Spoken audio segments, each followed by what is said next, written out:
안녕하세요. 지능기전공학부 스마트기기공학과 이다은입니다.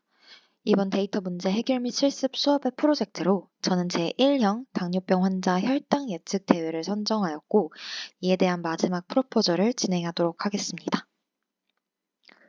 발표 순서는 다음과 같습니다. 인트로덕션부터 EDA, 피처 엔지니어링, 그리고 모델링까지 차근차근 설명드리겠습니다. 먼저 제가 선정한 대회를 소개하겠습니다.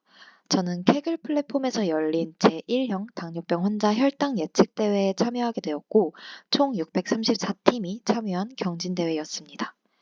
기본적인 배경 지식을 설명드리자면 제1형 당뇨병이란 신체가 더 이상 인슐린을 생성하지 못하는 만성 질환으로 이를 치료하기 위해선 식사, 신체 활동, 스트레스 등과의 복잡한 연관성을 관련지어 인슐린을 주사해야만 치료할 수 있습니다.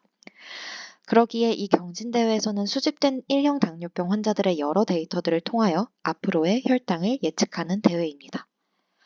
다양한 알고리즘들이 분명 있을 텐데 저의 시각에서 건강 데이터의 불규칙한 특성과 수많은 요인들을 고려해야 하기에 도전 가치가 충분한 경진대회로 생각하여 선정을 하게 되었습니다.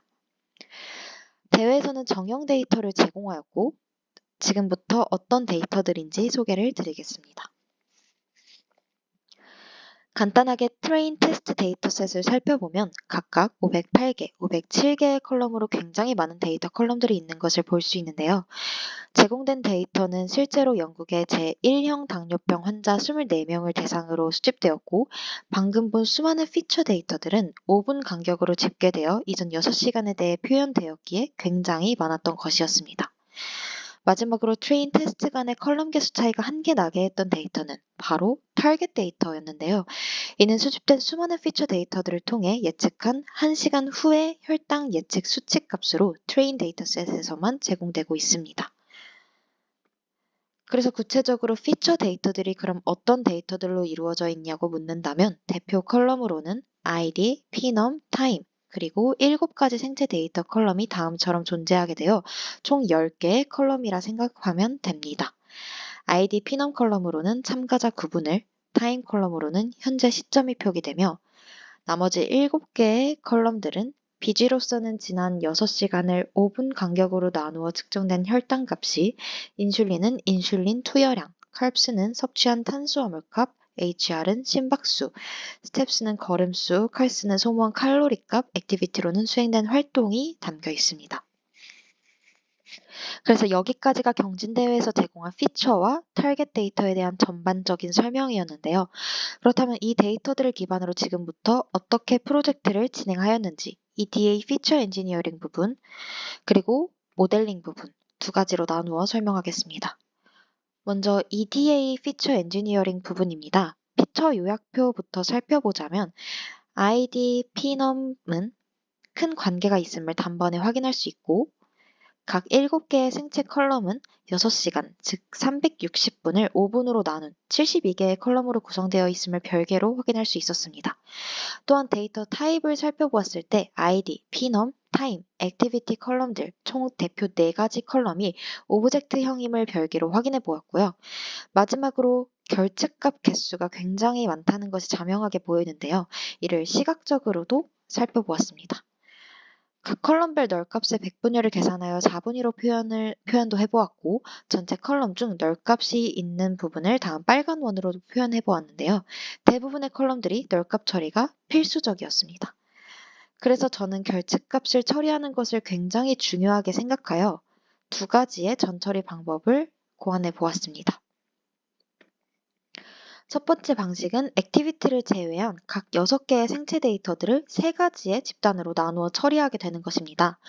먼저 시간 의존적 특성을 가진 혈당, 심박수, 걸음수 컬럼들은 앞뒤 데이터를 기준으로 참가자별 특성이 더 중요한 인슐린, 칼스 컬럼은 피넘을 기준으로 처리한 후 아예 결측치를 제거하고자 롤링 기법을 한 번 더 사용하였습니다.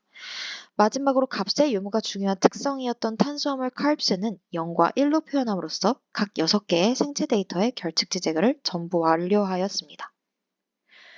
두 번째 널값 전처리 방식은 각 6개의 생체 데이터 컬럼을 앞뒤로 결측치 제거한 후 특정 인계값을 설정하여 이보다 결측치가 적은 행만을 선택한 뒤 심플 임퓨터를 통해 평균값으로서 나머지 결측치를 제거하였습니다.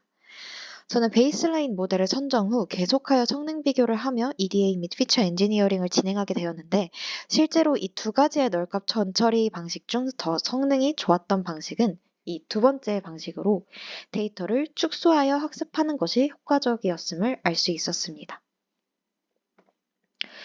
이렇게 널값을 처리했다면 다음으로는 오브젝트형 피처에 대한 전처리를 해야 합니다. 앞서 오브젝트형으로는 4가지 대표 컬럼들이 있다고 하였는데 먼저 id pnum은 의미하는 바가 같았기에 id 값은 제거하고 pnum은 int형으로 인코딩을 하였습니다. 두 번째로 액티비티 컬럼들이 있었는데요. 이 또한 시계열적으로 6시간에 대한 72개의 컬럼들이 존재하였습니다. 그러나 결측지가 85%였기에 시계열적 분석이 무의미하다고 판단하여 최빈값을 계산해 한 개의 컬럼으로 축소하였습니다. 또한 같은 활동을 의미하는 단어들을 동일하게 취급하였고 후에 인코딩하였습니다. 정리된 액티비티 데이터들을 다음처럼 시각화를 해보았더니 no 액티비티 상태가 가장 많아서 의미 없는 피처라 생각될 수도 있는데요. 실제로 성능 검사를 계속해서 해보았더니 이 컬럼을 고려하는 것이 더 높은 성능이 나왔음을, 즉 유의미한 데이터였음을 알 수 있었습니다. 마지막 오브젝트형 피처는 타임 컬럼이었는데요. 기존에 다음처럼 구성되어 있는 타임 데이터를 hour만 고려하도록 또한 23시와 0시가 1시간만 차이 난다는 사실을 포함하는 시간의 주기성을 고려하여 다음처럼 사인 코사인 변환을 하였습니다. 여기서의 의문은 그래서 이렇게 변환한 데이터들 중 어떤 데이터를 학습에 포함시킬지가 관건이었는데 실제로 타겟값과의 상관관계 값을 살펴보니 사인, 코사인만을 고려하는 것이 더 좋아 보였습니다. 그러나 시각적으로 각 피처와 타겟값과의 상관관계를 살펴보았을 때 세 가지 피처가 같은 분포의 관계를 갖고 있지 않음을 확인하였고 실제로도 성능 검사 결과 세 가지 피처를 동시에 고려하여야 더 높은 성능이 나옴을 확인할 수 있었습니다. 이처럼 데이터 자체를 제거하기보단 다양한 데이터들을 활용했을 때 더 효과적인 학습이 일어남을 알 수 있었습니다. 그래서 여기까지가 학습이 가능하도록 널값 처리 및 오브젝트형 데이터 전처리를 완료했다고 한다면 더 높은 성능을 위해 아직 분석하지 않은 남은 6개의 생체 데이터의 상관관계를 마지막으로 파악해 보았습니다. 먼저 각 피처 간 상관관계를 살펴보니 HR, 스텝, 칼스가 서로 높은 상관관계를 가짐을, 즉 이 중 제거해야 하는 피처가 있지도 않을까 하는 생각을 하게 되었습니다. 이를 확실히 하기 위해 각 6개의 생체 데이터에 대한 분포도를 분석해 보았습니다. 실제로 골고루 분포되어 있다기보다는 특정 부분들을 치우치며 각 모든 데이터들이 유의미하게 무언가를 나타내고 있음을 알 수 있고 타겟과의 상관관계를 살펴보아도 앞서 HR, 스텝, 칼스 모두 다른 데이터들에 비해 낮지 않은 상관계수를 갖고 있음을 파악했습니다. 또한 실제로 성능 검사 결과 새 데이터를 전부 고려해야 성능이 높았음을 확인했기에 학습에는 이 모든 6가지 생체 데이터를 사용하게 되었습니다. 그리고 마지막으로 시계열적인 의미에 있어서 이 6가지 생체 데이터들이 6시간을 5분으로 쪼개어서 나눈 데이터들이라고 하였는데 이 모든 시간들을 고려해야 하는가에 대한 의문이 있어 각 피처와 타겟과의 상관관계를 시계열적으로 분석해 보았습니다. 여기서 살펴보자면 현재 시점으로부터 1시간 전의 생체 데이터들과 타겟 간의 상관계수가 높게 나온 것을 확인함으로써 이 1시간만 고려해보는 시도가 있었는데요. 실제로 성능이 훨씬 좋아짐을 또한 확인할 수 있었습니다. 그래서 앞선 EDA, 피처 엔지니어링을 하며 생겼던 몇 가지 의문점들에 대한 답을 정리를 해보자면 널값 전처리를 할 때는 적당한 널값 트레드숄드를 고려해서 데이터 축소를 하는 것이 액티비티 컬럼의 경우 널값이 굉장히 많았기에 최빈값을 고려한 도미넌트 액티비티로서 데이터 축소를 하여 의미를 찾는 것이 타임 컬럼의 경우 모든 시간적 특성이 의미가 있으므로 이를 전부 고려하는 것이 성능적으로 좋으며 서로 간의 상관관계가 높은 생체 데이터들이더라도 모두 의미가 각기 다르기에 제거하지 않고 전부 고려하는 것이 좋았고 전체 시계열을 고려하다기보단 타겟과의 상관관계가 다소 뚜렷한 1시간 이전의 시계열적 데이터들만 갖고 학습을 하는 것이 가장 효율적일 것이라는 결론을 내릴 수 있었습니다.